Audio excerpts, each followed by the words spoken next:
తాకట్లో ఉన్న మీ బంగారాన్ని విడిపించి ఆ రోజు ఆన్లైన్ రేటుకి కొంటాం. Sharma gold company. నమస్కారం, సుమన్ టీవీకి స్వాగతం. నేను మానస. ఈ రోజు మనతో పాటు ఉన్నారు ప్రముఖ జ్యోతిష్య నిపుణులు, జ్యోతిష్య రత్న, జ్యోతిష్య చక్ర వైభవ నిపుణ డాక్టర్ రాళ్లపల్లి రవికుమార్ గారు. వారితో మాట్లాడదాం. ఆగస్టు మాసానికి సంబంధించిన ద్వాదశ రాశుల యొక్క రాశి ఫలాల గురించి తెలుసుకుందాం. గురుగారు నమస్కారం అండి. నమస్కారం. గురుగారు, ఈ ఆగస్టు మాసంలో ద్వాదశ రాశులకి సంబంధించి ఏ ఏ రాశికి ఎలాంటి ఫలితాలు ఉన్నాయి అనే విషయాలు తెలుసుకోవాలనుకుంటున్నాం. అంతకన్నా ముందు గురుగారు, ద్వాదశ రాశిలో ఏ ఏ గ్రహాలు ఏ ఏ స్థానాల్లో ఉన్నాయి అనే విషయాలు తెలుసుకోవాలనుకుంటున్నాం. శరదిందు సమాకారే పరబ్రహ్మ స్వరూపిణి వాసరాపీఠ నిలయే సరస్వతి నమస్తుతే. సుమన్ టీవీ ప్రేక్షకులకు నమస్కారం. ఈ మాసం అంటే ఆగస్టు నెలలో ద్వాదశ రాశుల్లో నవగ్రహాలు ఎక్కడ ఉన్నాయో తెలుసుకుందాం. ఎందుకంటే సాధారణంగా మనం రాశి ఫలాలు చెప్పుకునేటప్పుడు ఎందుకు అసలు నవగ్రహాలు ద్వాదశ రాశుల్లో ఉన్నాయి, వాటి ఫలితాలు ఏంటని ఎందుకు చెప్పుకోవాలంటే, సూర్యుడు అంటే ప్రతి నెల ఒక రాశి నుంచి ఇంకో రాశిలోకి మారుతాడు. బుధుడు శుక్రుడు 20 రోజులు మారుతాడు. చంద్రుడు ప్రతిరోజు ఒక్కొక్క నక్షత్రం మారుతాడు. అలాగే కుజుడు 45 రోజులకు మారుతాడు. అలాగే రాహు కేతులు ఎండార్థం, గురువు 1 ఇయర్, శని 2.5 years అన్నమాట. మేజర్ ప్లానెట్స్ అయిన గురువు, శని, రాహు, కేతులు అయితే మటుకు మనం గోచారిత్య సంవత్సర ఫలం చెప్పుట చూడండి, మన ఉగాది రోజు ఆ రోజు చెప్పుడే సంవత్సరం మొత్తం ఫలితం తెలుస్తుంది. కానీ మాస ఫలితం ఇలా చెప్పుకున్నప్పుడు మటుకు బుధుడు మారుతాడు, శుక్రుడు మారుతాడు, రవి ఖచ్చితంగా ప్రతి నెల మారుతాడు. కాబట్టి అక్కడి నుంచి అక్కడ అంటే కొంతమందికి వివాహం ఫిక్స్ అవ్వడం కానివ్వండి, ఉద్యోగం రావడం కానివ్వండి, ప్రమోషన్ కానివ్వండి, ఫారెన్ వెళ్ళడం కానివ్వండి, ఇలాంటివన్నీ అవ్వాలంటే కనుక ఈ ఇయర్లో గురుబలం ఎంత బాగున్నా కూడా ఏ మంత్లో ఇంకా అత్యధికంగా బాగుంది, శుక్రబలం చాలా బాగుంది అనుకోండి, వెహికల్ కొంటాడు, వివాహం అవుతుంది. అలాగే గురుబలం చాలా బాగుంది అనుకోండి, పెళ్ళి అవుతుంది, సంతానం కలుగుతుంది, ధనం వస్తుంది. అలాగే బుధుడు చాలా బాగున్నాడు అనుకోండి, అప్పుడు ఆ నెల అంతా వ్యాపారం చాలా బాగుంటుంది. ఇలా ఇవన్నీ తెలుసుకోవాలంటే ప్రతి మాసం కూడా ఎక్కడున్నాడు మనకు ఆ గ్రహం, మన రాశి నుంచి ఏ స్థానంలో ఉన్నాడు అని చూసుకోవడానికి దాన్ని బట్టి తెలుస్తుంది. ఇప్పుడు మనకి సూర్యుడు వచ్చేసి ఆగస్టు 15 to సెప్టెంబర్ 15 మనకి స్వస్థానమైన సింహరాశిలో ఉంటాడు. నెక్స్ట్ వచ్చేసి బుధుడు మనకి కర్కాటక రాశిలో ఉన్నారు. అలాగే శని మనకి మీన రాశిలో ఉన్నాడు. రాహు మనకి కుంభరాశిలో ఉన్నారు. కేతు వచ్చేసి మనకి సింహరాశిలో ఉన్నాడు. అలాగే కుజుడు కన్యా రాశిలో ఉన్నారు.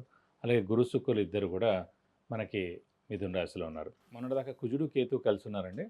సో ఈ 2 monthsలోనే అందుకే చూడండి చాలా ఈ ఏరోప్లేన్ క్రాష్ అవ్వడం, ఈ ఫైర్ యాక్సిడెంట్స్ విపరీతంగా అవడం, ఆ ఫ్యాక్టరీస్ అన్నీ కాలిపోవడం, షార్ట్ సర్క్యూట్ అవ్వడం, ఇవన్నీ కూడా జరిగాయి అనమాట. దేవుడి వల్ల మనకి ఇప్పటి నుంచి ఒక 8 months దాకా, అంటే ఇక్కడ నుంచి మనం ఒక 8 months వేసుకున్నాం కనుక మనకి ఫిబ్రవరి, మార్చి దాకా మళ్ళీ ఇలాంటి ఇబ్బందులు ఏమి ఉండవండి. మేజర్ యాక్సిడెంట్స్, ఈ ఎర్త్క్వేక్స్, ఈ ఇలాంటివన్నీ కూడా తీసుకున్న యుద్ధాలు కానీ ఇలాంటి ఏదైనా తీసుకోండి, ఇలాంటివన్నీ కూడా ఒక 8 months అయితే ప్రశాంతంగా ఉండొచ్చని చెప్పుకోవచ్చు అన్నమాట. ఇవ్వండి నవగ్రహాలు ద్వాదశ రాశుల్లో ఈ ఆగస్టు మంత్ ఈ స్థానాల్లో ఉన్నాయి. ఇప్పుడు మేషరాశి యొక్క రాశి ఫలాలు ఏ విధంగా ఉన్నాయి ఆగస్టు మాసంలో అనే విషయాలు తెలుసుకుందాం. గురుగారు, మరి ఆగస్టు మాసం మేషరాశి వాళ్ళకి ఎలా అనుకూలించబోతోంది, ఎలా ఉండబోతోందో తెలియజేయండి. తప్పకుండా అమ్మా. మేషరాశి అనగానే మనకి అశ్విని 1, 2, 3, 4 పాదాలు, భరణి 1, 2, 3, 4 పాదాలు, కృత్తిక 1 పాదం, ఈ నక్షత్రాల సమూహంతో మనకి మేషరాశిలోకి వస్తుంది. ఈ మేషరాశి వారికి మెయిన్గా గురుబలం తక్కువగా ఉండడం, ఈ ఏలినాటి స్టార్ట్ అవ్వడం, రాహుకేతుల బలం ఒకటి బాగున్నాయి. కాబట్టి ముఖ్యంగా ఏంటంటే వీరికి ఈ రాశ్యాధిపతి అయిన కుజుడు కూడా మనకి 6వ స్థానంలో ఉన్నాడు. ఎప్పుడైనా సరే మనం మామూలుగా జాతకం చూసినా కూడా అంటే బలం ఉందా లేదా అసలు జాతకంలో ఎలా చూడాలంటే అండి, లగ్నాధిపతి అంటారు. లగ్నాధిపతి అంటే కనుక మన ఓన్ అనమాట. సో అది మన స్వభావం ఉంటుంది, హార్డ్ వర్క్ రెండు కూడా తెలుస్తాయి. So hard work, smart work ఏదైనా అనుకోండి. లగ్నాధిపతి అయిన అంటే ఆ లగ్నానికి అధిపతి ఎవరైతే ఉంటారో, ఏ లగ్నం అయితే అది ఎవరిదైనా సరే, అతను 6, 8, 12 6వ స్థానం, 8వ స్థానం, 12వ స్థానంలో ఉండకూడదు. ఆ స్థానాల్లో ఉంటే కనుక 6th అంటే debts, miseries, enemies, health problems, 8th అంటే కనుక ఆయుష్, అలాగే మనకి యాక్సిడెంట్స్, 12th అంటే ఖర్చు, నిద్ర. సో ఎప్పుడు కూడా లగ్నాధిపతి అనే గ్రహం 6, 8, 12 స్థానాల్లో అంటే కనుక 50% బలం కోల్పోయినట్టు అన్నమాట. కాబట్టి ఎప్పుడు కూడా లగ్నాధిపతి చాలా బాగుండాలి. అలాగే దైవబలం, దైవానుగ్రహం ఉందా లేదా చూసుకోవాలంటే గురు గ్రహం అనేవాడు ఎక్కడున్నాడు, ఏ స్థానంలో ఉన్నాడు అది చూసుకోవాలి. అలాగే ప్రతి లగ్నానికి అదృష్ట కారకుడు ఉంటాడు. అదృష్ట కారకుడు అంటే లక్ ఫేవర్ చేసే గ్రహం. లక్ ఫేవర్ చేసే గ్రహం బాగున్నాడు. హార్డ్ వర్క్, దైవబలం, లక్ ఫేవర్ చేసే గ్రహం, అదృష్ట గ్రహం బాగుండలేదు. ఈ 3 చెక్ చేయాలి. సో ఇప్పుడు ఉదాహరణగా ఇప్పుడు ఇక్కడ ఏలినాటి నడుస్తుంది, ఇక్కడ గురుబలం అంటే దైవబలం లేదు, అంటే గురువు 3వ స్థానంలో ఉన్నాడు కాబట్టి. అలాగే రాశ్యాధిపతి అయిన కుజుడు వచ్చేసి 6వ స్థానంలో ఉన్నాడు. సో బాగా కష్టపడితే కానీ పనులు జరగవు. శ్రమ, కాలం, ధనం వ్యర్థమయ్యేందుకు అవకాశం ఉంది. అవసరానికి డబ్బులు సమకూరవు. రావాల్సిన బాకీలు ఆలస్యంగా వస్తాయి, అప్పులు చేయక తప్పదు, అప్పులు వాళ్ళ బెడద తప్పదు, కొత్త కొత్త చిన్న చిన్న సమస్యలు వస్తుంటాయి. ఎందుకంటే అండి మేషరాశికి అధిపతి కుజుడు, శనికి కుజుడికి అస్సలు పడదన్నమాట. ఇంకా అక్కడ వ్యయ స్థానంలో ఉన్నాడు, మెయిన్ రాశిలో ఉన్నాడు, గురువు రాశిలో ఉన్నాడు కాబట్టి కొంచెం ఇంపాక్ట్ తక్కువ ఉంటుంది. అదే మేషంలో వచ్చినప్పుడైతే చాలా ఇంపాక్ట్ ఉంటుంది. ఎందుకంటే మేషంలో శని నీచస్థానం అన్నమాట, కాబట్టి ఇంకా ఇంపాక్ట్ ఉంటుంది. ఇక్కడ ప్రస్తుతం శని బలం అనేది అస్సలు లేదన్నమాట. కాబట్టి ఏంటంటే కొంచెం మౌనంగా ఉండడం ఉత్తమం, షూరిటీస్ పెట్టకపోవడం, మధ్యవర్తిత్వం వహించకపోవడం, అలాగే ఎవరికైనా డబ్బులు ఇవ్వకపోకుండా ఉంటే బెస్ట్. నేను డబ్బులు ఇచ్చానుకోండి అది చాలా గొడవ అయిపోయి పెద్ద రభస అయిపోయినా కూడా ఆ డబ్బులు వెనక్కి రావు. కొన్ని డబ్బులు పోయేందుకు కూడా అవకాశాలు ఉన్నాయి. కొన్ని ల్యాండ్ లిటిగేషన్ కానివ్వండి, కోర్టు కేసులు కానివ్వండి, ఇలాంటివి కూడా జరిగేందుకు అవకాశాలు అనమాట. ఇమీడియట్ బాస్తో దెబ్బలాట కానివ్వండి, మెయిన్ బాస్తో దెబ్బలాట కానివ్వండి, ఇలాంటివి కూడా జరిగేందుకు అవకాశం ఉన్నాయి. కాబట్టి ఈ రాశివారు మౌనంగా ఉండడం ఉత్తమం అండి ఈ మాసం అంతా. మరి ఉద్యోగస్తులకు ఏ విధంగా ఉంటుందంటారు? ఉద్యోగస్తులకు మనం చూసుకున్నా కూడా శని అండి. శని ప్రొఫెషన్ కారకుడు, ఉద్యోగ కారకుడు, వృత్తి కారకుడు కూడా. కాబట్టి అలాంటి శని మనకి వేస్తాను ఉన్నాడు కాబట్టి మిశ్రమంగా ఉందన్నమాట.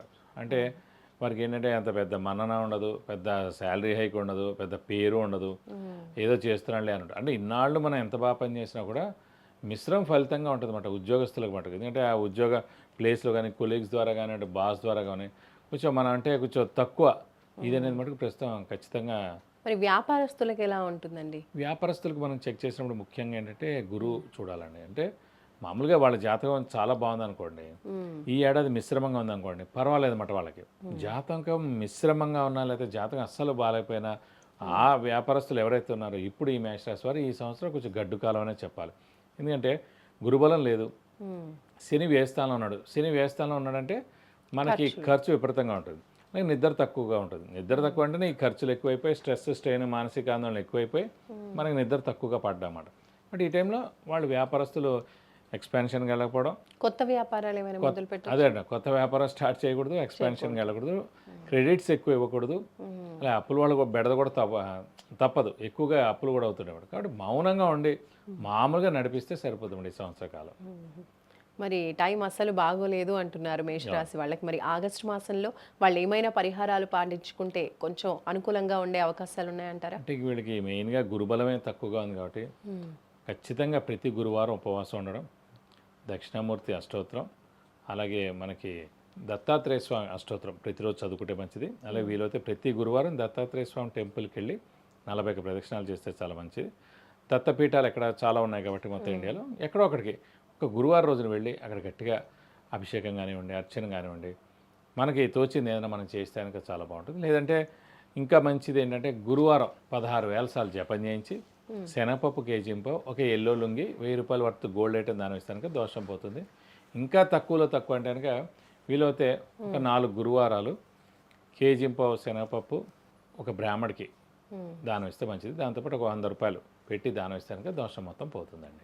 విద్య, ఉద్యోగం, వ్యాపారం, విదేశీయానం, ఆరోగ్యం, సంతానం, ఇంకా ఇలాంటి ఎన్నో విషయాలకు సంబంధించి మీరు వ్యక్తిగతంగా గురువుగారి నుంచి సమస్యలకి పరిహారాలు తెలుసుకోవాలి అనుకుంటే స్క్రీన్ పైన కనిపించే నెంబర్స్కి కాల్ చేయొచ్చు లేదా వాట్సాప్ మెసేజ్ చేసి అపాయింట్మెంట్ తీసుకోవచ్చు. ధన్యవాదాలు గురుగారు. నమస్కారం. నమస్కారం.